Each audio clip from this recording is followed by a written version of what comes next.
بسم الله الرحمن الرحيم. الحمد لله رب العالمين، والصلاة والسلام على أشرف الأنبياء والمرسلين محمد وعلى آله وصحبه أجمعين. لبرنامجي تايبتا لقل مع مصاي بريس مع مصاحلو حمر رشيد والله چەند گومان و چەند شبهە و چەند قسەیەکی نەشیاوە دێنەوە دەربارەی منهەجی سەلەفی ساڵح پێشینانی پیاو چاک و دەربارەی ئەو کتێبانی کە و ئیمام بەڕێزانە دەست بەدەست بە ئێمەیان گەیاندووە. لەم ڕۆژگارەدا لێرە و لەوێ خەڵکانێک هەڵەستن بە دروستکردنی گومان لەسەر ئەو کتێبە پیرۆزانە، لەسەر ئەو بابەتە و گرنگانی کە لەو پیاو بەڕێزانە و لە سەلەف و لە پێشینەوە ئێمە هاتوون گومانێکی زۆر دروست ئەکرێت. جا من پرسیارەکەم لە مامۆسای بەڕێز بە دوو شێواز دەکەم. یەکەمینیان منهەجی سەلەف چییە و لەکوێوە دەستمان بکەوێت و دعوە و بانگەوازی تۆ لە چیوە سەرچاوەی گرتووە؟ بسم الله والحمد لله والصلاة والسلام على رسول الله وعلى آله وصحبه ومن والاه. بێشەکی خۆشحاڵم کە لە بەرنامەیەکی ئاوایە ئێمە بینە بەرگریکار لە منهەجێکی پاک و دروستی ئیسلام. طبعا منهەجی سەلەف ئەو منهەجەیە کە الله جل جلاله پێی رازیە. ئەژڵێین منهەجی سەلەف مەبەستمان گروپێک نییە بە ناوی سەلەفی، مەبەستمان منهەجێکە کە الله سبحانه وتعالى پێی رازیە وەکو پەیڕەوکردنی ئیسلام. و ئەم منهەجە لە قورئان و سنەتەوە سەرچاوە ئەگرێ. والله جل جلاله بۆ خۆی فەرمانی پێکردین شوێنی بکەوین، و رسول الله صلى الله عليه وسلم بۆ خۆی فەرمانی پێکردین شوێنی بکەوین. و سەرچاوی منهەجەکە بۆ خۆی لە ئەساسەوە شتێک نییە لە غێری قورئان و سنەت بێ تا هی ئەوە بێت تۆ ڕەخنەی لێ بگری یا تاعنی لێ بدەی. بۆیە ڕەخنەگرتن لێی ڕاستەوخۆ لێدانە لە قورئان و لە سنەت خۆی. طبعا الله سبحانه وتعالى لە قورئانە سەرچاوەکانی هیدایەتی بۆ ئێمە دیاری کردووە. یەکەمیان قورئانە کە فەرمێ ذلك الكتاب لا ريب فيه هدى للمتقين. ئەم قورئانە هیچ شەک و گومانێکی تیانە و هیدایەتە بۆ کەسانی کە ئەهلی تەقوان و بەیانێ بگەنە مەرتەبەی متقی. دو أو سنة رسول الله صلى الله عليه وسلم كأفرمي وإن تطيعوه تهتدوا. قال طاعي رسول الله كان صلى الله عليه وسلم أو أيوة لسر هداية بن. دو أويش شوازي بيرو كردني أم قرآن السنة للآن صحابة كان رسول الله صلى الله عليه وسلم شوازي من هنانا بقرآن السنة أويك هاتوا بمان للآن الله ورسوله بو شويك أوان إيمانيان بيهناوا ئەویش الله جل جلاله بە یەکێک لە سەرچاوەکانی هیدایەت و گرنگترین سەرچاوەکانی هیدایەت باسیەکە کە تەرککردنیشی بە سەرچاوی گومڕایی ناوە با و هەڕەشەشی لەسەرەکە کە فەرمێ فإن آمنوا بمثل ما آمنتم به فقد اهتدوا وإن تولوا فإنما هم في شقاق فسيكفيكهم الله وهو السميع العليم. فەرمێ رسول الله صلى الله عليه وسلم ئەگەر خەڵکی ئیمانیان هێنا بەم قورئان و سنەتە و ئەم قورئان و سنەتیان پەیڕەو کرد وەکو ئەو هاوڵانەی تۆ بمثل ما آمنتم به يعني أنتم الصحابة يوي هاوڵانی رسول الله صلى الله عليه وسلم. فەرمێ فقد اهتدوا. قد بۆ تحقيق معلومی جەنابتە لە لوغەی عەرەبیە يعني ئەوە بێگومان ئەوان لەسەر هیدایەتە بن. ئەنجا دووە ئەو هۆشداریەدا وإن تولوا ئەگەر پشتیان کردە منهەجە حەقە فإنما هم في شقاق أو يترجع إخواني يعني والكردو وجيابون تولى باشترين جيلي أمت كجيلي صحابه دعوا جهرشان ليه كافر من فسيكفيكهم الله وهو السميع العليم. الله سبحانه وتعالى بخوي سزاعن بوبر ياردا وأجانا بي دو شاري أو سزاعنك وهرشي دجاتي كيش هي أو منهجي أو أنا كريه وهي خدي خوانك كريه وهي شون كوتو كان يعني كريه الله جل جلاله خوي بليني دا خوي لناويان بري خوي كافي ببوتو بتباريزي لشبه ومعنى كان يعني لناويان بري. أما تائر سياسر شاوي هداية كقرآن السنة وشي كشا فهموا تيقشتني صحابة كان رسول الله صلى الله عليه وسلم رد كدنوي فهمي صحابة كان أساسا نشاني منافقية هل بنصي قرآن كأفرمي وإذا قيل لهم آمنوا كما آمن الناس قالوا أنؤمن كما آمن السفهاء. فرمي الله سبحانه وتعالى أجر في عمري إيمان بين وكوتون أو صحابان إيمان هنا ابن عباس فرمي الناس أصحاب رسول الله صلى الله عليه وسلم. فالمنافق كان عندي وكو سفيهان إيمان بينين رأي وانا رتكينه قبول ماني أما آياته هيك لقلنا وتري وبراوته ورسول الله لفرمودكانيا زور بروني وراشكاي لفرمودكي إرباضي كوريساريا فرمي من يعيش منكم بعدي فسيرى اختلافا كثيرا فعليكم بسنتي وسنة خلفاء الراشدين المهديين من بعدي عضوا عليها بالنواجس. هرقس لدواي إيوة لدواي من لا إيوة بجي اختلافي زور بينا تا آخر زمان أو اختلافا بس يتشير ما بستي خلافا لقل منهجي صحابه نقم بستي خلاف يقبي كخلاف تنوع ولا فقه هاي خلافك كتضاد به دجبه يقبي لعقيدة وبربار الفرمية قال إيوة بجين دواي من أم خلافة بن بوين لو خلافة درباس تام بيتشيب كان فعليكم بسنتي وسنة خلفاء الراشدين المهديين من بعد عضوا عليها بالنواجس. إيوة بوين لو خلافة رزقار تام لو خلافة عقدية خلاف فقهي نالين إيوة دس بقرن بسنتي منه ريباز وسنتي خليفة راشدة كاني منه أبو بكر وعمر وعثمان وعلي لهندي قسشة إمامي حسن رضا رحمة الله لهم يابه أكر دس بقري بريبازي وانو رزقار يابه لا اختلاف كواتا دس نقتن بريبازي وانو كوتنا خلافي عقدية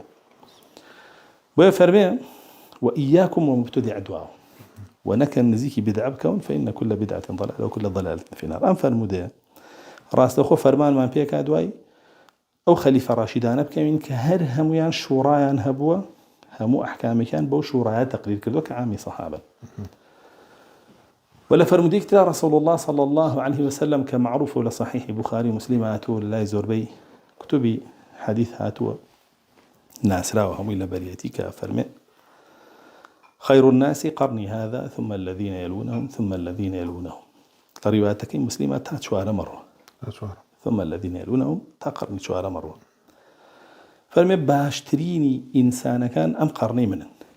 صحابة كان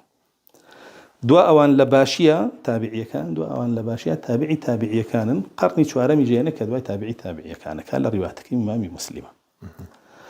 بتشينا ويانا با خير الناس باشترين خلق باشا بو بيانا لي باشترين خلق أجر أمانة باشترين مسلمان نبي باشترين عقيدان نبي باشترين دينيان نبي بو بيانا لي باشترين تو معناه ولا باشترين عقيدة ولا باشترين دين ولا باشترين ربازة بوي وان بيوتري أم صحابانا سرتاك دينيان لرسول الله ورقتو بيرويان كردو رسول الله وفاتي كردو ليان رازي ولا دينيان والله سبحانه وتعالى رضي الله عنهم ورضوا عنه وأعد لهم جنات هميان لبهشتان بنصيحات الله جل جلاله الذين هميان رازيبو ناقن جيم صحابان الذين كسانك رازيبن كالبردسي خوانا وأوان لا عندابه كواتا صحابة كان يجوفاتي عن كردو لدين داري تابعي كان رازيبو تابعي كان يجوفاتي عن كردو لدين داري تابعي كان رازيبو أما سلفيا كإيما ألين منهج مع سلف إيما لسل أو منهجي كإيما ألين بخلقي عقيدة با عقيدة سلف يعني لو سيجيلا أقل رواياتك مسلمة وريقري لو شوار جيلا وريقري أما قصي أما منهجي سلف أو كتاباني سلف كانوا سراون كيما بيان لين كتبي سلف وكو سنة عبد الله كوري إمامي أحمد رحمة الله عليه سنة حربي كرماني رحمة الله عليه سنة خلال رحمة الله عليه شريعي إمامي أجري رحمة الله عليه سنة شرح السنة بربهاري رحمة الله عليه أمانة هر هميان أشنا قالبي منهجي سلفه و أومان بو نقلكا كلوان وهاتوا هل سردمي رسول الله صلى الله عليه وسلم خوارج دروز بو كبر راسخو صحابة جوابي دانو تا قيامة دي إما أولا ماني الصحابة بكارين نوبو خوارج دعاو لسردمي التابعية كان مرجئة دروز بو جهمي دروز بو شيعة دروز بو كشيعي بس تنبابلين إمامية يقنا شيعي تروكو شيعي علي وشيعي عثمان وشيعي سبئي وهلا سردمي صحابة دروز بون أوانش صحابة جوابي دانو تابعي دعاو جوابي دانو إما أولا ماني من فيستو بكارين دعاو جهمية كان دروز بون كلابيا كان دروز بون معتزلية كان دروز بون بيش كلابيا كان أنجا دعايا أشعرية كانوا ماتريدية كانت لقرني شوارما أمانيش قرني شوارم جوابي دانو حرب الرباز وشواز ومنهجي الصحابة تابعي كان إيما أو حقي أوان بيانيان كردوه وجواب يوم راياني أوان جهنا ويانا أما بعقيدة زين أما دين علي لا إيما أمانة يخلق أم عقيدة أما عقيدة أنا ما لك هذا سكر طبعا لو كتب أنا هذا اسمعنك للسنة عبد الله هذا اسمعنك للسنة خلال هذا اسمعنك لا سنة حرب هذا اسمعنك أمانة شيء أنت يعني إستو أقربيتو مسلمان يقبل سر منهجي أهل السنة وجماعة شبيه يستبوها تورب بي لبروي أم كتابانا هن بو تورابي لبروي أم كتابانا هن أم كتابانا شيء أنت يعني يا كم بابي سنة عبد الله سيرك باسي جهمية كانك خطو جهميني بوشي تالي يايو بس بويتو ولا يوكي كتابو ما يخوانه هي خلال عينشت هي حربي كرماني عينشت دو باسي قدريك خطو قدريني بو توربي بو حربي دو باسي خوارجك تو خوارجنيت بو توربي بو حربي باسي مرجئاك تو بو توربي باسي شيعاك تو بو بيو ناخوشا قمراي أمانة بيان كريم بو خلق وهر كسيكي كشكل سلو ربازي يعني تو أبي بيو خوش بي أمانة بيان ما وصالن هر كسي يقوم كتابانا بخينيا تيكالي خلنا بي تركي مزقوتك جواز لك لنا واقع أما تاتشني وايا زور صحابة هبوا هل سردمي في اثنين يوان علي ومعاوية تركي نام خلقي كردو نعم وتكلاوي خلق نبوا بلا كسانك هن ورعك وديني خوانا باريز لكاتي في اثنين تكلاوي خلق نابن أو خلقي توما بستكيه تكلاوي نابن تعرف بيج أما بعم برسياري لي أجر ما بس الجهمية كانت تكلاوي نابن برين ليان أجر ما بس مرجئة كانت تكلاوي نابن برين ليان أجر ما بس معتزلة كانت تكلاوي نابن بريه بين ليان أجر ما بس هريك لو جروبانا عم كتبان قصي لسر كردون إما كهالجرية وعقيدة فاشل وبطالنا أبيرين واجب لسلمان براءتي يعني لكن تكلاوي النبي إجنا هاو تاي خوان لقال يان دانيشين ويكوكو إما بيركاته ولا سر أوي لقال دانيشين بشان شيء زين وبأهل سنة زين كا بابا بتكبر طاوي بجين ما بس ليرة أم كتبانا عقيدة صحيحة كي أهل سنة وجماعة وبيانا كان وردي قصة بطالة كان يجروبانا جينو وحكم شان بسر دا عدن وباسي رأس كان شانك ما هو صوان لما ناترسن إشكالك اللي يرود اسمك أم كسي كدي رخنا قريل أم كتابان لدو حالة يبرناك يا نازاني شيتيا يقنا خوش تاني تاني بورقي ليتي ياخد أبيت محامي وكساني أو شتاني أنت يا بو بما بس يوي زورترين سواد جمهور لخوك بكاته وحده بيبون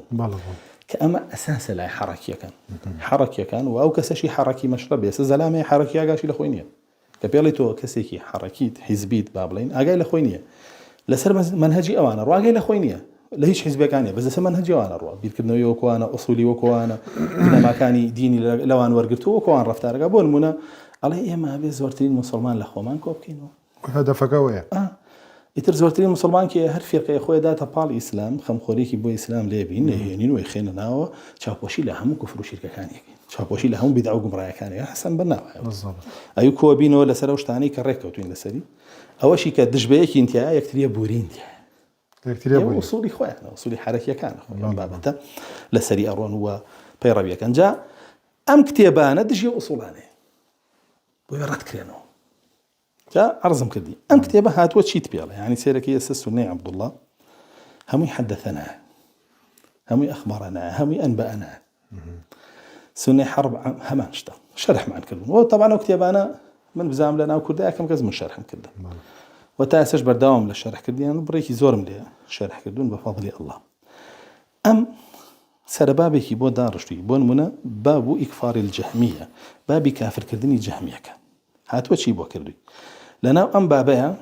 أقوالي صحابو بلام أقوالي تابعين وأقوالي تابعيني همي بوريس كردويتو إجماعات يوان كودنجي أوان لسر كفر كان يانو لسر كافر كردني يانو لسر دياري كردني سركان يانو كافر كردني يوانيش أنجا دواي هاتوا بشي دياري كردو بتقول لخويني كردو كالي بون منا باوكم وتيدي جهمية كان كافرين الله بما آياته شو كوان على القرآن مخلوق الله جل جلاله فرمي الله جل جلاله بقرآن فرمو أنزله بعلمه باوكم واي فرمو إمام أحمد واي فرمو بعلمه لا علمي الله يبلا علمي الله مخلوق كافر يعني إمام أحمد إيش قصة كردو خول لخويني هنا كامل بآيات وبوصوله هم بآيات أنجا دواي حديثي بو هنا وهي رسول الله صلى الله عليه وسلم كلسر قرآن ككلامي الله يعني أم حديثاني بو هناوي أم آتاني بو هناوي إجماع الصحابي بو هناوي ولا مخالفة كذني أما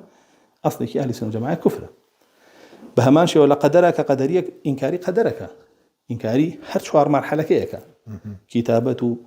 علم وكتابة مشيئة خلق عاتبه يعني كان قدر كتابته قدر علم بيجا وقدر أن وسيلته للوح المحفوظة قدر دعاء مشيئته هي الله جل جلاله أنجا دعاء الخلق هي أنجا مشيئته إنسان تو معنين كاريجي أي تو ما هتانا بدرو خيتو بحكم مشيئتك شو بو يصيرك أمانة دين أم زانا برزانا كودنجي كاني صحابة ما نبوين لسر قدر يكان ككافرا وكو ابن عمر وكو ابن عباس وكو أبو سعيد خدري ولا زوري أنا واتو أبو هريرة عن كودنجي دبو هنا هي تابعية كان لسر كافريتي بابلين جهمية كان يتو باشا بوشي بيونا خوش أمانة رون طبعا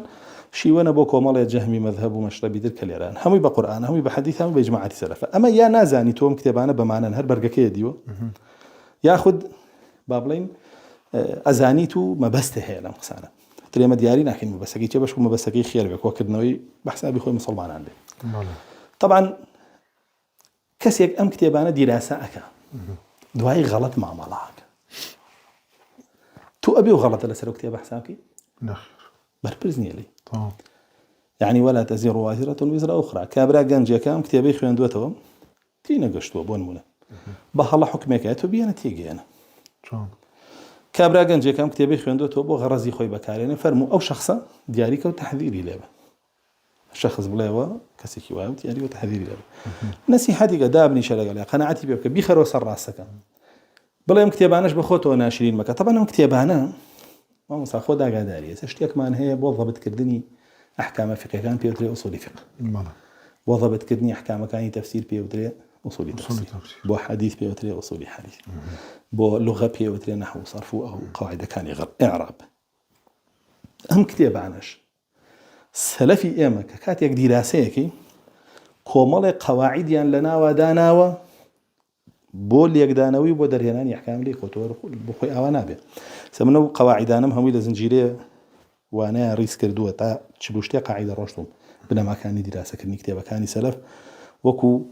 أصولك بوت يقشتن لو كتابانا ويهم أواني زيادة روية كأنه بن بزيادة روية هذا أواني شيء كرد روية تيا كأنه بنو كرد روية أو أقل جوي لي بيجي كبر دوام يجب إن شاء الله تصد قاعدة روى وجاري واستوام تيا إن شاء الله هركس يقدوا أو قاعدة أنا كزاني كتابة كان سلف خيانته بنور وهداية وبركة بيستفادي لك شو نجي لخوم نم هنا وهم يعلم لك شو هنا هر قاعدة شرح كم علم لو كتابة هنا وما فلانة كس فرميتي فلانة كذا زاني ما فرميتي أما قرنجة إنسان أما بزانك منهج سلف شيء وكتابة كان شيء ودانرون وسركاني شيء يعني سعبد الله كريم أحمد بيعك لسردمي خوي وهتا يستا يكزني لنا رازي ما شاء الله يكزني لكتابة كينا رازي بقرا همي شاتي علمي بوده يعني بيعك خطيبي بغدادي بعالمنا يبري خلال بعالمنا يبري آجوري بعالمنا يبري لا لكاي بعلامنا يبري قوام السنة أصفهاني ناو بلم طاونا بابن تيمية يعني كي حرطاونا بنا وبلم أمانة عتو أمانة همي بعالمي زاني تقول استابي كتابك بباج نزاني خوي بباج نزاني وقولي آرائي خويتي يعني خوي ضعيفة وأقمن أني كدروس كرا ولا سري بداخل ما وصلنا قال خاونك بما توبي لسركرت والله زيادة بيزات جرقان للسنة عبد الله هيج أقصى زور خطر شو كا ولا غيب أقصاك بما بيج أو شتي كتر على تركي مزجوت بيك بله على غير كسي قام كتابنا دراسة كوازن مزجوت يعني تعاملنا خوش بيه وأربي المناسبة زيادة لو تمتش ديتا بالجنابه لأنواني قل ما مصاحلوه قرن تون روان يعني خراب پروردي أنا كات من كاتي خوشي بيموتي برنامج كلا سروا بلا من بانقشن بو قرآن والسنة تيتر هر كسي خوي خراب تطبيق خلا سر من مالنية لا الله جل سر منك لا أول سر منك بابتي كتير كتابك تركي مزجوت بيبك أوكي كتابه حق بسوتين ده ما لا بسوتين طبعا يكتبي فقهين يا بابي كتيانا به باب من لا تجوز الصلاة خلفه أما بابك أبوم دارشتويك أمانة يجلب شتيان ودروزني دي تركي كومالا مزجوت تربيك يعني تو بو بيونا خوشا كسك كسنتي ناسي تركي مزجوتي جهمية كانك هي قدرية كانك هي ولي أمرية كانك هي ديمقراطية خوازة كانك بو بيونا خوشا قيتش لما بك با تركي كام مزجوت أنا إنه جاي دروزني ليه يعني إمام أحمد كيسا لسنة عبد الله بابك دارشتو ولا باوكيوا كفرميتي نوێژ لە پشتی جەهمیەوە دروست نییە لە پشتی قەدەریەوە دروست نییە مرجئیەوە دروست نییە لە بەرەوەی الله جل جلاله لە قورئانە فەرمێ ومن يبتغي غير الإسلام دينا فلن يقبل منه ئەوەی خەیری ئیسلامە پەیڕۆ بکە لێی وەرناگیرێ ئێوە نوێژەکەی خۆی لێ وەرناگیرێت تۆ بۆ بڕۆی نوێژ ببەستی بۆ مامۆستاوان شەنێکیان نوێژکردن لە پشتی یەکتریەوە بە دروست نازان بەڵام لە پشتی منەوە بە دروستی نازان ئەوان مەبەستێکی احتریانەیە هات چۆکردی مزگەوتەکەی بە دروست نازان کەسێک کە ئیدعای مەنهەجی سەلەفەکە پێی دروست نییە کەسێکی حزبی لە پێشی و پێشنێژی بکات لەبەر ڕقی لە حزبایەتەکەیەتی حیزبەکەش بۆ وایە حزبەکەش بۆ ئەو وایە هەیان بۆ توێتی بۆ منی جوان بەڵێ بەڵێ بەم ڕۆژگارە بەڵام مەتریان ئەمەیان ڕقە نەک دینداری و بەم ڕۆژگارە هەمویان هۆشداریە دەن بە من بە هەموو کەسێکە پێگەن گوێ لەو مەگرەمە چۆ مزگەوتیات جوێ مەکە تۆش ێستا ئەبێ بسووتێنری بە خۆت و قەولەکەتەوە یعنی مەکەی قسەیە تۆیەکی بۆیە ئەمە بابەتێکە سیراعێکە ئیتر تۆ خۆ بە بەتاڵە حەقەزانی من بە بەتاڵە زانم من بەڵگەی خۆم پێ تۆش فەرموو بەڵگەی خۆ بێنە باز لە تۆمەت و ناوزڕاندن بێنە کاکی من کتێبی وڵات تەرکی مزگەوتی پێ بکا بێ بسووتێنری باشە وەڵاهی أمي شافعي بابي كتيا هربالو دس بيبكين من لا تجوز الصلاة خلفه مسائل إمام أحمد تياتي أو سني عبد الله تياتي إمام مالك هيتي لمدونة يعني أمانة هل لا فقهاء كتوكو مالا مزقوت شخصين بين يجلب بشتيانه وبكي خدي رسول الله صلى الله عليه وسلم من إليك رابشة مزقوتي ضرار كم مزقوتك لسردمي أو دروس كلاو بان ينكر بوي تبركي كانوا جيتيابك الله جل جلاله منعي كردو مزقوتك بيرو خانديش بيرو خيانة ومزقوتن يشتيانك لا تقوم فيه أبدا إذا توبو بيو ناخوشة من الله لبشتي جهميون يجمك لبشتي قدريون يجمك لبشتي مرجئون يجمك كاك إمام الشافعي فرمي شربيني لي جارته ولا شرحي من حاجة لمغنية فرمي يتنوج لبشتي كسيك ودروزنية كسنتك مؤكدين يجي اشتركك وهذا فرض بينه يعني كابراء الله أكبر تكبير إحرام دز برزناك عتوه بردوام الله يجي لبشتمك هنا دز قرطوبا بس سنة يعني إذا تو بيبلي أم كتاب بسوتي أنا فتوى بسوتي أنا ما هيجني وبعملنا وجه باب مصلحتي توي يعني شكو دروز به شو شكو دام أزرع إن بك اسمع نوتو تركي هم مزجوت يبكان وتركي مزجوت بطاعي بكان تو ما نيش كان لبشتي إمامك وسني به عقيدة أهل السنة جماعتي به لسال منهجي سلفي أجر لا داني كم شيء بتشابوشي لبكان أجر خوي خرابكاري هبي وكيتر لا عقيدة وبيربارنا كيشونه بنيجي خدي لبشتو بكان بلا ما أجر كابرا لسنة لا يدا أجر دجاجات ياري سنة جماعة أجر عقيدة سلفينية والله عبرة نبتو يجي لبشتوكي أنجا بيبلي ولا صاحبك بما أوابها توبي ليكرت توبي ليك كي بيكرت أم توبي لو شيء أم بيكرت استتابيك باينك بلي أو توبو أو نسيوا تو عقيدة وفاشلة أبي توبة بكيتو ها جنز شيء ليكرت واي بيود أبي توبي لبكي يعني استأم بياو توبينا كردو روشلو سلا لك ويا بلا جهنم أبي كابرا عقيدة خلقي تيجا وروشلو بلا جهنم أبي تخوا تو نويري يا نتواني كتابي قمراك بيني لو هم قمرانا بون من كتابك ابن عربي بينا كتابك حلاج بينا شوارق سيو بينا شيكروك فرقاني بينا كرخني لي بقرا بيبتي بكتابي سلف أخوات حال شاخ يعني هر كتابي وجماعتي كشيواني أم بوكيتو دوستو أحبابتن خوشويستن وريزيان ليجري تفسيري بون وسيوي لنا وتفسيرك حدي رجم ردك ولا اجتهادي رسول الله من قبولنا كرسول الله جل جلاله فرمي اجتهادي نية ما ينطق عن الهوى إن هو إلا وحي يوحى لبابتي دنيا أنتم أعلمون في أمور دنياكم لبابتي دينها هم وحي تولى سلام كتابك سنكي ما مصور جاندني بابة لم كاتا شيء معنا ما بس يجي والله من تداخلي نيتي وناكم لو أنا نعلم نيتي بخير لو أنا والله أبو ما زيادة لسلو كتاباني سلف قصاكن والله خريقة بلاوة بيته والحمد لله شاكيش بلاوة تو جنجكي قلت زور تبني كردوا شعر زي جماعتي سلف بول غيري وقبولنا كان لخرط وإما منوك وخم ولا أبراء إلى سردان ما منهجه أو إلى سري بخمس سر مهم مخالفك أنا ما دواء أقدار كنا ونعمل كأمبراج أقدار كنا وبيشيو تلا فيديو كبصرة ونيسريو بقرب عشان بشي كتير داينا حتى دارو كنوشي لنا كلا وتركاك أو فيديو بصرة ونيسريو دواء تريش بيو تلا رد دريتو لايبة تي لاينا بمو بعد شيء لين بيلينو حوالي خوام عن كله إما حوالي الله يعنك جاء توبلي أما بما توبي لك يعني سب أما خالي كم توبي بلي أما ببيته وبروش ولا جهنم خالي دومي جبي بلي كتابي كنوسيو خلق لا عدالة دين خالي سامي جبي بلي أجر ما من استتابة بيك جناب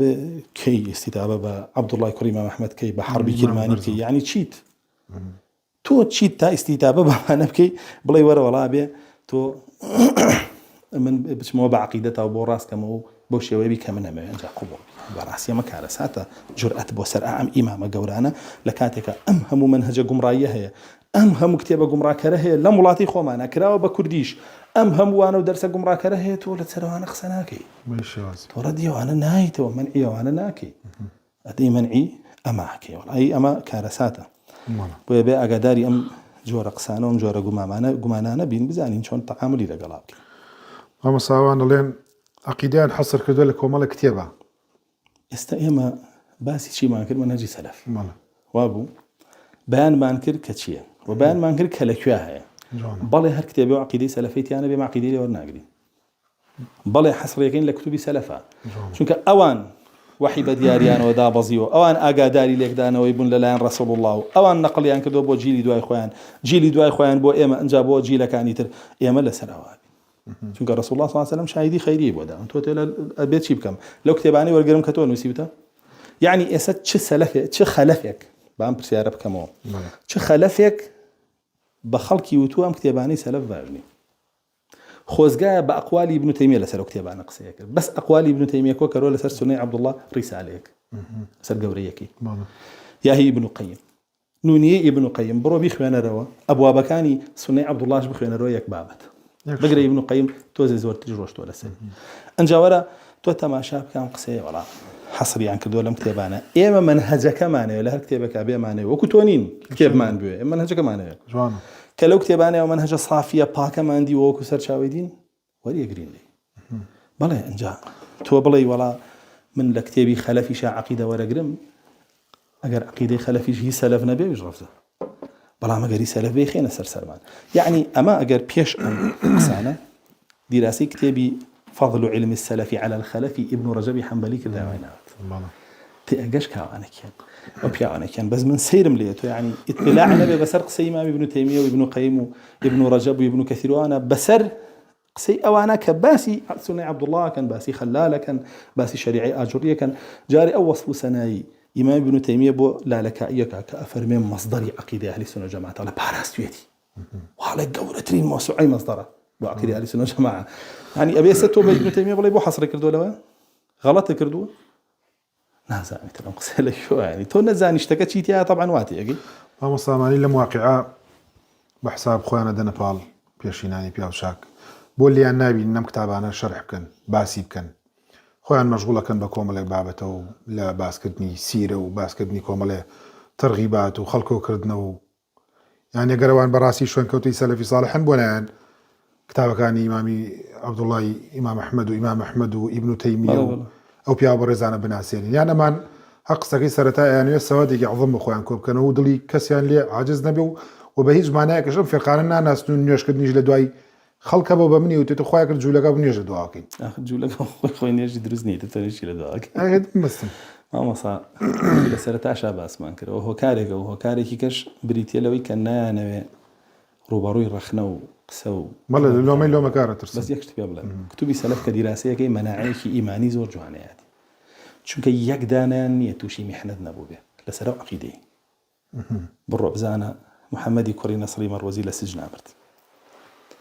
بڕۆ بزانە نوعەیمی کوڕی حەماد لە سجن ئامرد سابوونی لە سجن ئامرد ئیمامی ئەحمەد لە سجنا چیان پێکرد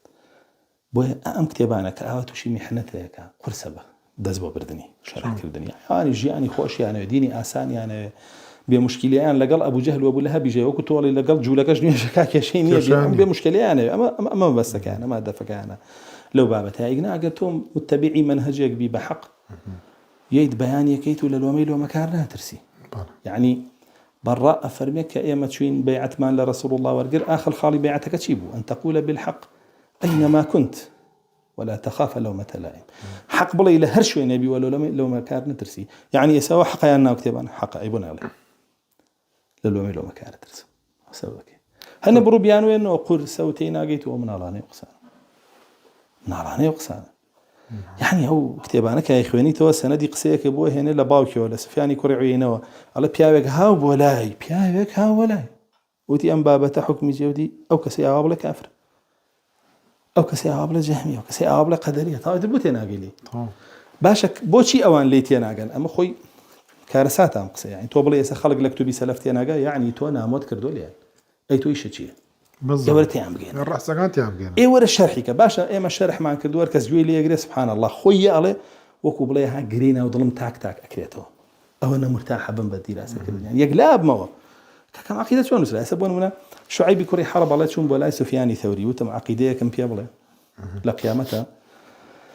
كمن يام بانكر وتيام بولا سلو عقيدة يبون بلا سفيان بوا تو بقر نواز من بين يعني شيء يعني خلق هم يتيجش تولي آسان بوا بدوا جرا وخواي بوا بيرويكا وضلي مرتاح بوا بوي زاني ويتي بمارس غارية به أما منهجي طائفة منصورة ما عن عليه اليوم وأصحابه أو جيلان أبوي نقل كردين أو بابتك ويبراسي أنا بروبيان وخد زينوي سير الشرح كما مصابة سير الشرح كي شمني ورا وكوبياو سير ابن هشام شرحك والله دور دريجة محمد يكون عبد الوهاب كرتي كده بس بشي لا يعني عقيدة جرينجي بيداو ورا بياني كباخلك تمام بونايكي بو أشي بو سيري كي مسردما كان وسراوة وكوتشيروكي بو تهوانيته وهيجيتر بوس أو سيريا كتوي خويني قران كاريت يعني صحابة بتشي قرا بقرتني رسول الله بأسوة يعني بسيرتي رسول الله قرا بصحابة توبوناي أم أسوتي رسول الله صلى الله عليه وسلم بيان كي بو خلق بيقوري بي على بروي خوينا أزاني أما كشي بو أن يتولى الله لي كفر نايب كي توصيراعه ولا الله لي كفر ما وصل جاكر نوي خين نوي لا أرأيك سكانا لدخ كان ما شون دركه اشتغان حصر كي لآراء خلقه يعني تو بلي سني عبد الله همي آراء خلقه وشون سرتها ما جوب يدا ولا هر قولك بلي دليل قرآن وفرمودي بوينته من يك تحداكم لنا السني عبد الله أبقره رحمتي خوي لبل لنا السني خلال أبقره رحمتي الله لبل لنا السني حرب أبقره يك كلمة هي خواني تيابو شي بمن الله قال يكشد بلي عبد الله كريم أحمد الله من خوم وعالم راي خومه شيء على بابيله أصلاً هم بابيله باب ما قالته العلماء في المرجئة في الجهمية في الأول علماء وجانا من نايلين ما وصايتش كزيها وشوي إمام عبد الله بابتان كوكردو يكم كذبوا عقيدي بس أنا دو كوكردوته يعني ستو أمقسي أجر بلي آراء كأرويتنا يوهيشي آراء ولا حدثنا أنبأنا بيا متراو بلام أو استعيشي عقيدة كا خوي لأساسه قالوا عقيدة شاكا هل بيبو كراوه شرح كراوه هر أو عقيدة يكم دياري كطحاوي نوسيوتي زاني الله شيء قالوا عقيدة منو أبو حنيفة وصاحبك يأتي أبو يوسف أبو الحسن شيباني بمنا لآراء بلا قالوا عقيدة يمي شخصا بلا هم يحدثنا وأنبأنا بيا لآراء آخر اسم الوام زاني هر شهر زين كتابانا يعني يخوان دون تو ما زوي طحاوي شيء يخوان دون شكوي طحاوي بخوان داته هردو ديارية كمي هر سرتاك دس بيك عليه هذا عقيدة عقيدة هي إما هي منها هي أبو حنيفة هي محمد يكوري حسن شيباني وقاضي أبي يوسف لا والله عقيدة إما لا سريفي باشا أما خوي حوارك على أما ينسيوا من هي آراء أبي جالها ويحدثنا وأنبأنا يسبوا أنبوا بآراء أو بسند عكس ما كانوا يعني تو هذا يجنا بقصة سرشتيكي بزانة شيء جاور قصيدة سركب وياك نوزاني قصة سرشتيكي بخواش الزور خراب عليه من قال في غير فني أتى بالعزم ما وصلنا زعيفي تيام كتابانا أم مسألة زور أو تريتها لوازم يعني أو أثر عنها أم مسألة زور أو تريتها بيش هموشتي لسردمي سلفي صالحة من منهجي جاكرنوي حديثي ضعيف وصحيح النبوة أوان مقبول مردود يعني لابو بزودوانا مقبول لا أوان شيبوا هم حديث يقبوه كسندكي جيد به بنص إمام أحمد هاتوا حديث على سندكي هم يبيعوا كاني بدل وايز جيد أم حديث بحديث يكتر وتراوى كطواوي زانيان علوم حديث قبول يعني كذبه لبروي لنا شريعته ديان دقي ترهي بشجيريك ديان دقي ترهي بشجيريك إيش التورتي بكيتوا أو دقانيك بأوان حزيان بيبوا فرمودك ولو لروي سندي شوك يا شيء هبه ما دام متنكي يجير لشرعه فرمودك هو خوي دابني نورتينا بويا أو حديثاني تياتي هموي مقبولة بالا روي سندي شوك يا شيء هبه أما دوم أو حديثاني هي ناوي أنا مخالي دوم قرنقة أقعد عريبين بويا لين توشتي نازاني شي قصي لسربك أم آثارنا يا حديثاني كمقبول نين مردود لأخير بابه هنا بيانا كوتاي نان كردوا بيدك لبابتك يدك آية حديثي صحيحة انجا إجماع انجا أبيان هنا نيوتوا أما يدك توبي مملي ورقري وديان دقي تري ريس كردوا بو أو بابلين تقريري عقيدة كهنا بيتي انجا أوي هنا بو يدقك هي عقيدة تقرير بو أصلي عقيدة تقرير بو بيأوش يعني ليش يدركي بلاي أما مردوديشة ضعيفة باصطلاح متأخرين كمان أقوالنا ولا سندي آثاريش علينا ما أثر عن قبولي ونعزام شو معنا لكاتك هو أثر جاري ديك دانو آياتك حديثك ظاهرك بيانك أبوته كحديثك وآياتك أبو شاهد أبوي يعني بيأوش أو بابتك هر جيجير ولا شريعته أصلك هر جيجير ولا شريعته أبوي قد بيته أو مقبولة أو مردودة لا جبري بحبك زلالي بياناga وكو خويا مينته أما خالي دوام خالي سيم بو أنس هنا بيان بوي توبلي تناند بضعيف إيش دقيل سنة بونان هنا توبلي ما دام دق ضعيف بابك رتكمو هو منهجي بخاري بو بخاري لصحك حديثي معلول من بو هنا عرضيك أجل كتبار صحيحة نووي عليه كوب بخاري جل ضعيف عليك رخني لي جراو اختلافي لسنة نووي عليه قال إنسان طلاق بخوا بخاري ومسلم هم يصح طلاق هناك يعني بخاري حديثي هنا وعلى رسول الله صلى الله عليه وسلم سيدي خوي اندي حالك كاتك وحي بسرعة برو لك كتاب الوحي بخينا لا أخيرة وهنا بيتي ببلاغ لزهرية وهنا بيتي ما بس يوم حديثة عليك تيا الزهري نيوت ولك وجرابيتي الله بلغنا بلاغات الزهري كالريح بلاغات الزهري وكوريح وانا بوريقري بوي هنا كلام بابا امش مان هنا بوريقري يعني توت يقشنا بقر ملحده كان به شلون ملحده كان هات نوتيان ارى والله بخاري وحديثي يا والك رسول الله سيدي خوي بكوش كأو بوي هنا في ولا حديث ضعيفه امش لو بابا جاري وهي اثرك بوينا حديثي بوينا لو بوي هنا شنك امام عبد الله بسبوري الا بو حديث خبير بولا علل حديثه كاكا بخاري استفادي لك عبد الله كريم احمد عظيم بو يعني باوكي شاهدي بو دا علماء سردمي خوي هم شاهديان بو دا ولا شارزاي او بو احاديث حرب كاكا حرب كميه تربيه اسحاق كوري راهو تلبي امام احمد هدو كان شاهدي علمي ام بو يعني اسحاق كوري راهو امام خراسان تو بيبري كتابك رفزه كما هو يعني تو شوبه يزاني خلال تلبي عبد الله بو خلال كتابي عللي خلالي هي إحساس يعني أخوان لا إلا توبلي بأمانة ضعيف يعني هنا من أجياء كم وكام صح وكام ضعيفة أنا كتابك أنا ما وصل زربي آراء رجالة وقت أسمان كركي جماعة همي منو تمتحدى كم با يقدر ما وصلنا توان راسه خو آيات وحيس كان رب كانوا يعني سرق سي آراء هو منهجي بيشربه بشري مريسي هات ولا كان إن أهل الأثر أكثر علينا من الأحاديث الصحيحة لا نستطيع أن نردها بسبب علة في سندها إمام دارمي جارت ولا نقضك يا أفرمي أهل حديث هات حديث ينزور بو هنا ولا سرنا وصفاتك كان يلا ناتواني رديكينو همي صحيحة ناتواني نازين شون رديكينو تشيبكين زور إنه همش آثار كاني صحيحة وهيك علتي تاني وتي أولها تأويل يعني كان ودي فيكون رددتموهم بلطف لا بعنف عاصي قاعدة تأويلك بودوزنا قسكي أو بجنجان لقال شريعة قسكي أم كان بنا جنجاو لقال شريعة أو وقتها خلق رتيا كاتوا هاربه هي منيش ببيعشة هو ليه زين شيء يعني ما لا أصلا تجي منهجك لا برا أي منهجك خوي سرخات تأويلات برانبرد وزيته بلا موانيته تضعيفك إذا شلون تضيف أو سامع لني ما فهمي خمانة بتيجي الدين كذبوني فهمي خويا بتيجي لني مش بياوي نوان مش بياوي مش بياوي أصلا رسول الله صلى الله عليه وسلم من قال برأيه في القرآن أخطأ ولا وصل حركة سير رأي خوي بلا القرآن أو غلطي كردو أقدر بيك عبيت في رأيك بو غلطي كردو بري بويني رأي خوي بلا بقرته بو فهمي سلف جوان بويني أقدر نقرته بو أو ورأي خوي تو وقتها نيبيك أو نك بيك أنا كيلا كامية خوي بمتعالم زانيو بسر سلفي صالح تجي من لو أنا عالم ترم لو أنا زانات ترم جاء مسألة أو رواية ضعيفة كان بآخر شد بلهم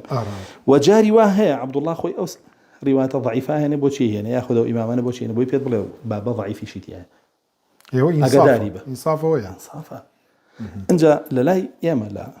لا علماء أهل حديث من لوانين بزرم للاي أهل سنة وجماعة باسمه قاعديك معناها من أسند فقد أبرأ ذمته. حركة السندي وين هي؟ قرني خويا عزاد كردوه خلاص سندي وين بويتو هر نازاني ضعيف شيء لا متقدمين صحيح شيء لا متقدمين لا متأخرين شيء يعني جناح براستي يعني كتنا بيقصر سلام بابتك لو زيادة جروا وابزان لك صحيح ضعيف لما أنا هي لبخاري مسلم شاهد بلى ما مصالمة بس يخويان هي لا شرح كردني كتابانا طبعا لطبع كردنيا ولا شارح كردنيا ولا جولي قرتنو خيانة وشي أما بس يخوان معناه بلا بس كش مان شيء عقيدة أهل السنة والجماعة في بينو دجاكاني شي بناسينو بريبين ليه هرم بس هيز ما بس إيش كانيا أما زاني ما بس إيش لا بقصة كايكا يعني إيما بلانين لسر الإسلام يعني خلق عقيدي سلفي صالح تبني كابوشي ويكباس مانك بلانا لسر الإسلام يا سر خستنيتي يا برو بيدانيتي يا دا مزراندني خلقه يا جيابونوي معسكري نفاق ومعسكري إيمانك الآخر زمانه بيجياب بيته واشتكي يرونا والله تداخل كدني نيتي خلق مشكلة براسي وأقر بيته دجمناني إسلام لطبع كدني مكتبانا لإستايا ودجمناني إسلام لخوينو شرح كدني مكتبانا لإستايا أما ما نبوب كان ما نجرنو سر منهجي إسلام والله يا رمتي معنى إنه جاتي ما ناكن شو كيما مالك يفرمون لن يصلح آخر هذه الأمة إلا بما صلح أولها أخير يوم أمة يصلح نبي بوي أولنا بيدي أوان ما نجرنا سري يعني يسا يهود ونصارى وأنا مهم من أما نخم خوري من بلان ينبت شوم قرينا سر عقيدة سلام يا أما بوابله يا أبي زين شي بله أمانة بلان يعني لجهمية كان يعني لخوارج بنا يعني لمرجئة بنا يعني لقدرية بنا يعني لأشعري بنا يعني لماتريدي بنا بويا دفاع لو جروبانا كان دجي أهل السنة والجماعة عبد ميرا اللي يعني ديار ما في المزبوان الرجال هيدا رويا أبي وهابي لم دوانت يا برناكا يا دجمناني دين خمية أنا بقري نزل من أجي سلفه دينا كمان سرخة كأوا دزجاي رند بالنص لنا ورابورتكانيا لديانا أواني كشوين وكتبانا كون بإسلامي أصولنا بيانا باورنا بشجيلي بكرين وبلا بتوين كنا وصل زياد لو أنا ترسم هركس يبقى ما ندخل قرار ذلك الزانن بو عقيدة شكرا وبأوروبا وبغرب ترسم بيته ويل جاتيك ما مصاوى أنا لين لا رازبون ولا رضا ولا غضب عن قصيان كردوه أما شون بيناس لدينا رون واشكرا رسول الله صلى الله عليه وسلم لا يقضي القاضي وهو غضبان كسي قضاوتك على بين دوك سابوين اللي تكاد تربنا بك تبلي أمانة بوها معلم ولا كاد تربنا أو قضاوات قرسان كذب العقيدة وبيربارة جا خويا ما اتهام كردني سلف الله يكي كان نبوة لقال همو أو جروب أنا دانني شيء قسان بونا كشيء أو أنا هروازي عن لنا أنجد وقت الحكم بس على داون إمامي أحمد لقال سر جورا كان يهم يندانشتو قصي حسني بصريد بوين إلا سريان لقال زور بي قدر يكان دانشتو زور باش يعني تلبي خويبني قام حجة كردو يعني أما بابتك توب الله ولا أمان الرضا وغضب أبوه أي باشا قصي جهمية كان لسروان لا تشيبوه لا إنصاف أبوه قصي مرجئية كان لسرمان لا تشيبوه أبوه لا إنصاف أبوه قصي خوارج لسريان لا تشيبوه أبوه قصي أشعري وما تريدي وكل أبي وأم جروبا قمرانا معتزلة وما لسر أهل سنة وجماعة كبيانوتون حشبي ونازان مشي أما لا تشيبوه أبوه ما لا إنصاف أبوه يعني زور كارثاته جال لي راتو بي أما مقارنة بكي برسول الله والله بابا رسول الله خلق عنك هبو وجيتي والله لا رضا وغضب أقساك هم قصيه منوسن يعني رسول الله قصيه لي ورجلي قصيه لي ورجلي أبي زين لجات وربو جاء خذ وربي الله يحمر وجهه حرب تاركاني هم اشتد غضبه تاري جمعة يعني بيجو تاري ورنقدي لغضب أبوه قصانا لك شو هني يعني تو بقيت السر رسول الله أما بس بوشي والله قصيه عن ور مقدي لا جروبكم راكانا أما كان ساعة أنجا تبي بليتي دعي مني إيش قسم بوكر دون جاري واه ولا هي مني أبو جاري واه ولا غضب أبو إذا وربو من جاك رو بغضبك ورنقي جانا يور جاك رو يجينا كده خيانتك دي خيانتك يجينا كده تو زور عجيبة إنسان هر أوانا على من كني زاني بابتك شيء قصيت يا قد بارك يعني شد زورش يعني منوكو خوم تاوكو خلقك زور من دي استدلالي بمقصبة طالعنا قد بتمانى بو برسيار الجوابي لسر جانا ما مصاوانا لين جقل القرآن مش تي اختلافي تيايا أو اعتشك أنا بلقى لو كان ولو كان من عند غير الله لوجدوا فيه اختلافا كثيرا سكيا شمانية ما اعتبله بو كدا بزي بو قاور وجولة كدا بزي باشا فرمي أم دينا لان الله وهاتوه تدبري قرآن كان بو تاندلك أفلا يتدبرون تدبري قرآن بوتان كان بوتان دركوي كمل الآن الله وهاتو ببلغي شيء ببلغي خلافت يعني تناقضيت يعني أما تواني مفهومي مخالفة كي بيني بلاي غيري قرآن هم شيء تيا خلافت يعني أو وقتها بلاي حديث كان رسول الله اشتياتي بالضبط شو غير قرآن أخو إيلين هذا إيلين صحابة خلاف يعني أو بلغي قرآن معناه إيلين صحابة خلاف يا أبو الصحابة خلاف لا تيا أبو قربان جل العقيدة هاي بو لا لفقها هاي بو بابتي كي فقهي هردوكي شيء إسنادي قصي خوي كبدو بلا رسول الله صلى الله عليه وسلم أم خلافك لبابة فقهية كان باب تنوع توبوشيو أو حكم تطبيق كحالي توبوشيو تطبيق كحالي أما خلافك محمودة مذموم نية كيشينيا بو ملا عقيدة يعني عقيدة قولة يكشتطون تو يا لسريتي يا لا داولي لسري بي لسري إسلامي لا داولي يا شي بو كفر وشرك يا شي بو بدعو قمراي عقيدة قولة أولا شيء هو رايد بالعام كان يمسي عقيدة معنى عقيدة أشعري عقيدة معترضي عقيدة أهل السنة جماعة سي عقيدة سي عقيدة سي مذهبي عقيدة معنى سيدين معنى يعني إيه باشا ويراو بروي بو بلاي كاتي أو قسيكر بلاي تو اختلافت هي بوي بس يا باشا كواتت ولا غيري الله باشا خلاف ودرس سيركا أما كتولي خلاف لهر شيء نكهب ولا غيري الله يجيب الصحابة على بيشان دواري بو تابعين دواري بو تابعين دواري بو حتى قامت بهم إمام كان رب شو خلاف يعني ولا مسائل فقهية بلام إيما قناعته بيرو باورمان وايا قسي أمزانا أنا شرحي قرآن شرحي من عند الله كيا تناقضيت يعني إمامي صمعاني لبيشكي كتابي عقيدة كان انتصار لأهل الحديث قسي زور جوانك وزقها مو أوانا يعني خيان دوا فرميتي أبو بدر وخصنا يقسي أبو مظفري سمعاني بيا كباريس فرمي هر بوايا بزانا عقيدة أهدي سنة وجماعة حقا لروي أقلوا بلغين نقلوا وناهن موالي لقالوا يا سردميان جاوازة لقالوا يا ولاتيان جاوازة لقالوا يا زبانيان جاوازة كلا عقيدة نسيانا من يكشتيان نسيو حرب لا خراسان وهاتوا عقيدة بونسي هروي لسنة عبد الله بوي نسي مزاني لمصر نسيتي هروي عبد الله لبغى نسيتي أصلك هيك خلافي تانية جاء شي جرى لبرام بلا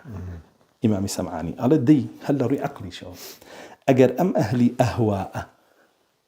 أهلي عقولة عقل هميان كوب بنات ولا سريك راس هيريك معنا كربزانين حقيان بلا ملا باوك بيني كور كافرك كور بيني باوك كافرك طبعا أبو علي جبائي كوركي خوي كافرك كورك شيء كافر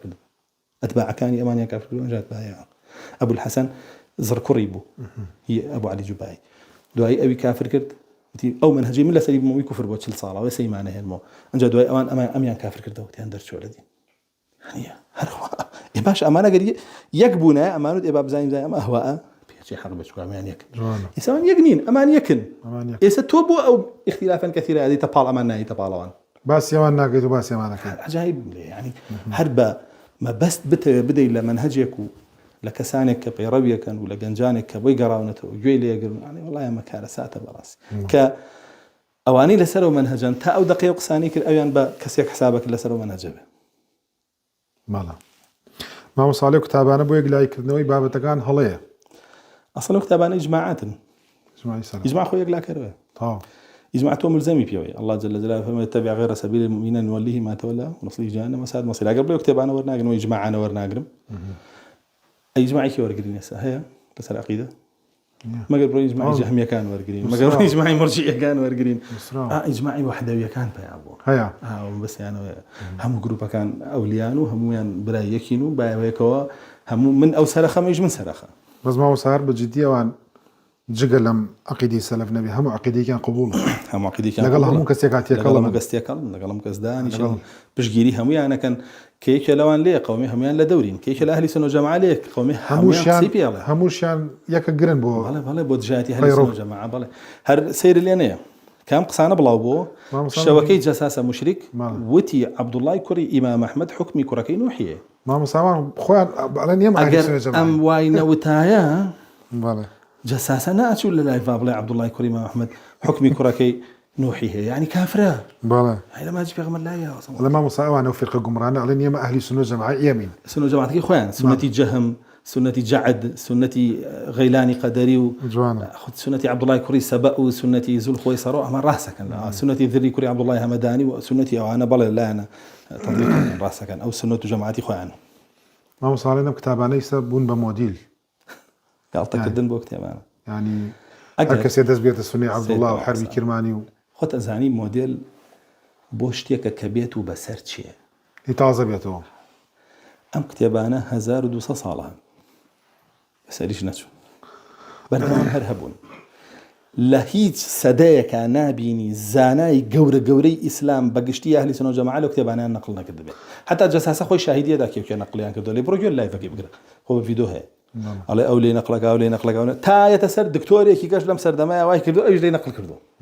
كواتا يعني أمام موديل نية أما هرهبوه. أزين شيء موديله أو فرقاني كتازين. إيش واحدة يبون موديله. واحدة يبونوا كأنه يهم يوم موديلك تازه هاتوا على من حمو جروبا كان مقبولة كفر وجمرعي هميان شاوبوشي ليه كم بس بوي بيكو باريك شور خاين كشمانية جمهور منزور بس سواد من هبي وأم بابتاني يعني تو ريخراوي دابني لم ريخراوي جوابي جمركان بيتو كشي تو خوبي بسلفها بيت أخواره تو خوب تجيو بيت تو خوب بسلفها بيت أخواره لم لا علاقة صيخوت يعني عجائب ملي تو بمكتبان علي موديل من هيجنا علم هر أوان دعلم أجر ما بستي محتواكي ناويش يعني بريتي لآيات وحديثي صحيح بريتي لإجماعات كمخالفة نكرام هو عقيدة أهل السنة والجماعة يعني أو اعتقادي كالله اللي رازيته بموديل ناوية بحكم شيء استهزائي بيك واستهزائك بهكت بيك كش لدواء أو بخوان ريت كلا سرور ما بيتش قالك تبي تريجيا كجيا مرة تديار أخوي معلوماتية يعني براسي أما زور كارثاته يعني أما نهج أما نسوق بكي بموديله بنازانم بسوتين ريو صاحبك توببك والله يقسانك هرزور برس يعني من قد جرأت منك ردو هشتا براسي يعني أجر بروي تماشابكي أو فرقة جمرانة وكتابة كانيش يعني ما جرأت ما أنك ردو بوشي بس كتابة كاني وانك هر باسي وكتابة كاني وانك وتنازم تون جرأت تقدر سر أوان بكتابي جهمية جنالي موديل بكتابي جهمية علي حق بسوتين ريو صاحبك يبتوبي لك لكاتك أكيد وكو رازي وكو جويني ابن تيمية لا حموية ولا تدمرية نقل كاكا خويا لسر مرجع توبان كدول ويكن وسيب يعني وتيانا خوزجان مدين وسر عقيدة بيرج نجاني خراسان أبي كمان أم قيلوا قالوا النبوة قساني النبي يعني تو يسا يعني بموابلت كأوان بشيمان بونا تو خوزجان أمر وسر عقيدة أبونو بقرا هي بيرجني كعوام أناش كعلى ساعة براسي ما مصابوش شرح نكراونا كتابنا والله إنسان نعلم كبيعجاب ولا شيء تروى عليه. بون من السنة عبد الله. هركسي هاتوا وكتابي نسي ولا دواي أو يا شرحي أو يا مختصري أو يا لين أقل كردو. السنة عبد الله. هيك كسيني وعينا كردو. يعني سيركي السنة عبد الله خلال هاتوا لضخمت له خويا سر شرحي كردو. طبعا السنة هم ما بينا جشتوا. وبشكيتي خلال هم ما بينا جشتوا حرب هم ما بينا جشتوا. شرحكي أوان شون بوا وكو أم عادتي متأخرين نبوا نايبني. فتحي أو شرحي أو منهاجي أو شرحي أو أنا النبوة تحفي أو شرحي أو أنا النبوة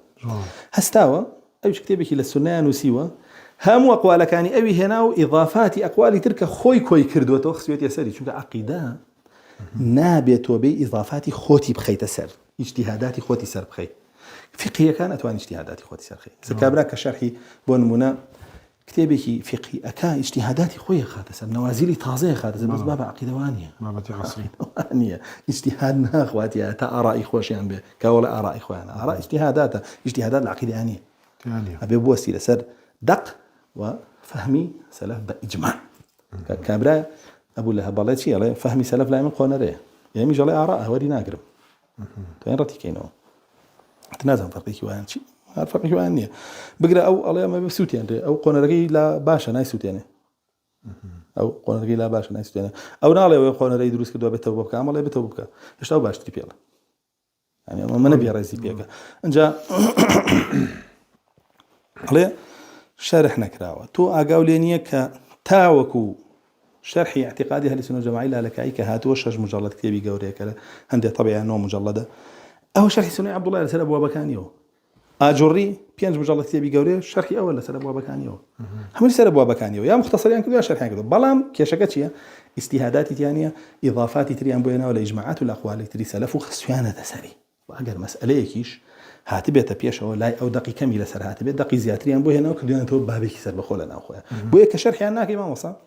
سبحان الله ڕێک ئەڵێ ئەوە خوێنیتەوە کە دوای ئەمە خوێنیتەوە هەموو یەک شتە وەکو ئیمامی سەمعانی فەرمووی کەواتە خۆیان ئەمانە شەرحن ئیجماعاتی سەلەف خۆی فەهمە شەرحە بۆچی بۆ قورئان و حەدیثی کە هاتووە و بۆ تطبیقی سەحابەکان بۆیە ئەو بێئاگا ئیگنا بەخوا لە نەقڵکردنەوە و لە شەرحکردنەوە بڵێ لە ژمارە نایە واڵپەشی بۆ کراوە کتێب نییە لە سنەیە نەنووسرا بێ و ئەقوالی ئەویتیانە بێ سنەی عەبدوڵڵای سنەی حەرەبی خەلالهی ئەجوڕیهی لالەکایی ئیبن تەیمیەش بۆ خۆی ئەفەرمێ نەگەڕانەوە بۆ فەهمی سەلەف گومڕاییە کێ لەکوێ دەسێکێ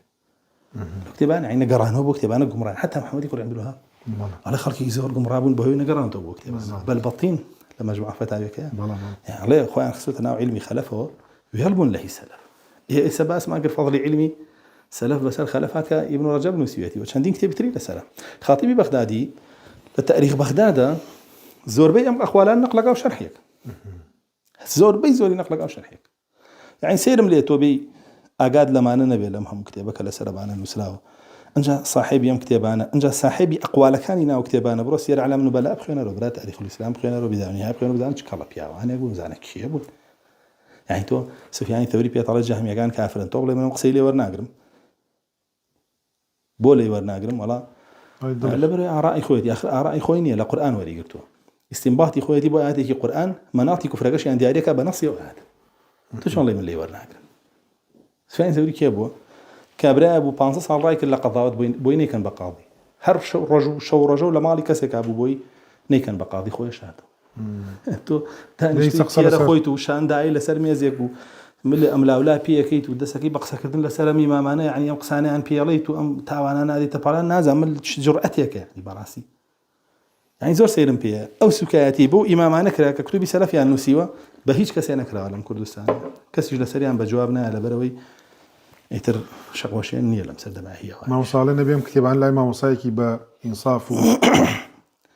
قسەی ڕاستە کەواتە نابێ لای وەحدەوی بخوێنرێ نابێ لای مەدخەلی بخوێنرێ نابێ لای خەواریج مەذهب و مەجهول و دەمپیسوانە بخوێنرێ نابێ لای حیزبی و حەڕەکی بخوێنرێ بۆ ئەمانە هەر قسەیە بەدڵیان نەبێتە ڕەتیەنەوە ئەڵێ یادی خۆیەتی مەبەستیان دژەکەی بێ هەر قسەیە بەدڵیان نەبێ ڕەتیەکەنەوە لە یادی خۆیەتی ناڕەنگە هەر مەبەستیان دژەکەی بێ جاری وهەیە شەرحەکەیان وەڵامدانەوەی وەڵامدانەوەی من خۆم گوێم شەرحم خوێندوێتەوە بۆن بوونە تعلیقاتێکی شێخ ڕەبیع هەیە لە سەر شەریعەی ئاجوڕی لە زۆر شوێنە ڕەتیایەتەوە مەدخەلی ڕەبیع مەدخەلی ڕەتیایەتەوە شەرحی ناکە ئەڵێ ئەم قسەیەکی خۆیەتی ئەمەوەری ناگرین کەچی ڕۆی هەمان شت لای عەبدوڵڵاژێ هەمان شت لای ئیمام ئەحمەدێ هەمان شت لای حەربێ هەمان ئەی باش تۆ يعني تو چی يعني سهي أمانة هم يرتكي تو بيكات بتشيرتك هذا ما جا حركة بقصي خوي على لم سرد ما أوانية واشتوايا هو سردمي خوان بو أقصاناك حتى بابلين شرحي خلالي شيء هي وابزانم لا شرح حربي هي لا حربي شيء جماعتك يعني أي شر واله هند شدرتك هاتو بله هر خوي ضني هيتي لا يوتيوب هيتو يقول لك بله يعني زور بقى أشكال بس أنا حتى مصريان زور بيان كتابان شرح كردو كتابان شرح كردو أو ستعلق لسر بربهاري هي رتينا بله عشان تفريعاتك وتفريقاتك كتيا كان يتردنا يلا حكمك بله كزور سعدو ساكار على الجهمية كفار ولا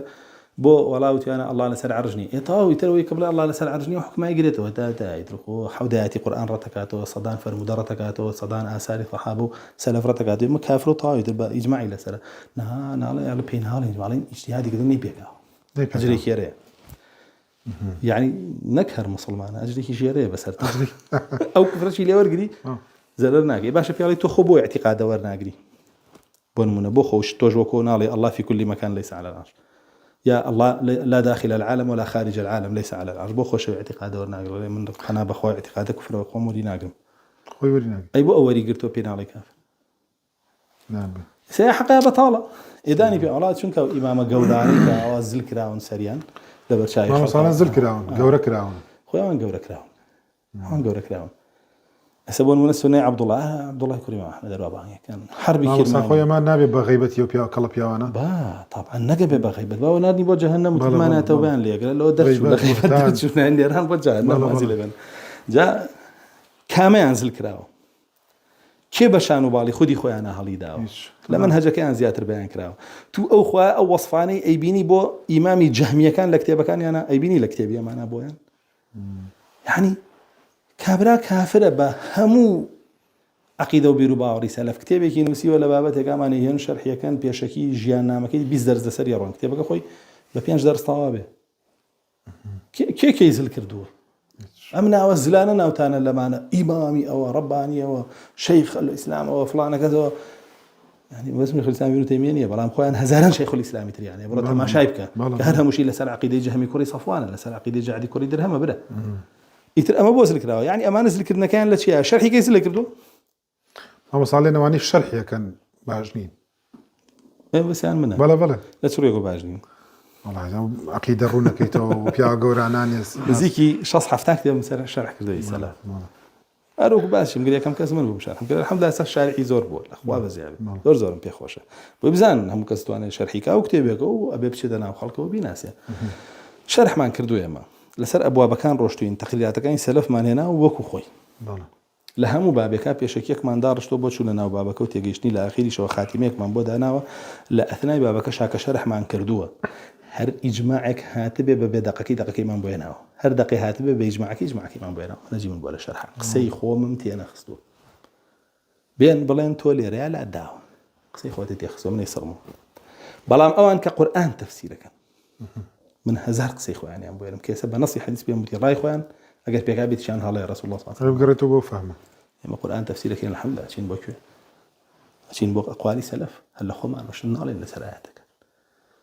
أوان تا قرآن أو تفسيرك بس بو جنجاندني لقال ضلي خلقو ما بس تخوانا بوي أو دوانا بيك وكوكنو جمهوريكي زوري أنا بيو خوش يويز منو لنا خلق هذا الكتب طبعا إما علين قرآن وسنة جاء قرآن وحديث بوهم كسمه هنو بهم كسيكي مالين بالله مكتباني سلفيش كسانك هنا ببيان بالله أبي زين وكوش يعني لكي الفقه مليش كي جلاها شتي بيسي خوارد وانا بسري بري أبي بروي سجني كي لشينك عشتي باكي بيتي تادو حفتة باكا بيتو انجا سري بري قوشتكي حلالة بيبوت